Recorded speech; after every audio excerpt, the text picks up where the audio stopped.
महाड तालुक्यातील ढालकाटी येथे स्वतःच्या पत्नीच्या अंगावर पेट्रोल ओतून तिला जिवंत जाळण्यात आल्याची घटना 5 वर्षापूर्वी घडली होती। या प्रकरणामध्ये आरोपी पती याला माणगाव सत्र न्यायालयाने जन्मठेपेची शिक्षा ठोठावली आहे। महाड एमआयडीसी पोलीस ठाणे हद्दीमध्ये दिनांक 31 डिसेंबर 2021 मध्ये सदरची घटना घडली असून यामध्ये महाड एमआयडीसी पोलिसांनी आरोपीला अटक करून प्रथम हाफ मर्डरचा गुन्हा दाखल केला होता। सविस्तर हकीकत अशी की निशा दीपक झांजे व दीपक अशोक झांजे हे दोघेही पती पत्नी ढालकाटी येथील एका रूममध्ये राहत होते। पती व पत्नी यांचे किरकोळ कारणावरून भांडण झालं। आरोपी दीपक झांजेने बॉटलमध्ये आणलेलं पेट्रोल आपली पत्नी निशा झांजेच्या अंगावर ओतून माचिसच्या काडीने आग लावून तिला पेटवून टाकलं।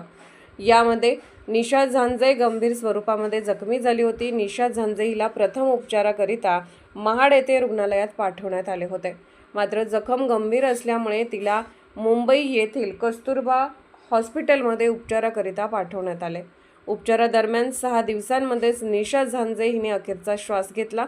तसेच माझे पती मला कौटुंबिक कारणास्तव रोज मारहाण करायचे, त्याने माझ्या अंगावर पेट्रोल ओतून मला आग लावली आहे असा मृत्यूपूर्व जबाब निशा झांजे हिने तपासी अंमलदार यांना दिला होता।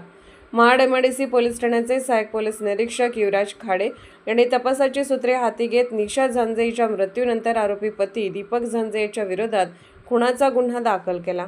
एमआयडीसी पोलिसांनी आरोपी विरुद्ध न्यायालयात दोषारोपपत्र दाखल केले। या खटल्यामध्ये सरकारी वकील जितेंद्र म्हात्रे यांनी सरकार पक्षातर्फे एकूण 15 साक्षीदार तपासले। यापैकी 3 वैद्यकीय अधिकारी आणि सर्वात महत्त्वाचं म्हणजे कार्यकारी दंडाधिकारी मुंबई येथील अधिकाऱ्यांसमोर मृत्यूपूर्व दिलेला जबाब न्यायालयात महत्त्वाचा पुरावा ठरला। जिल्हा न्यायाधीश एस.टी. भालेराव यांनी उपलब्ध पुराव्यावरून 20 मे 2026 रोजी आरोपीला दोषी ठरवून जन्मठेपेची शिक्षा ठोठावली। तसेच 4,000 रुपये दंडाची शिक्षा केली। दंड न भरल्यास पुन्हा 4 महिने सक्त मजुरी अशी मोठी शिक्षा आरोपी दीपक अशोक झांजे याला न्यायालयाने ठोठावली आहे। आरोपी दीपक झांजे याला जन्मठेपेची शिक्षा झाल्याने मयत निशा झांजे हिच्या कुटुंबाला अखेर न्याय मिळाला असून माणगाव सत्र न्यायालयाचे या निर्णयामुळे सर्वत्र कौतुक केले जात आहे। जागृत महाराष्ट्र न्यूज, रामदास चव्हाण, महाड, रायगड।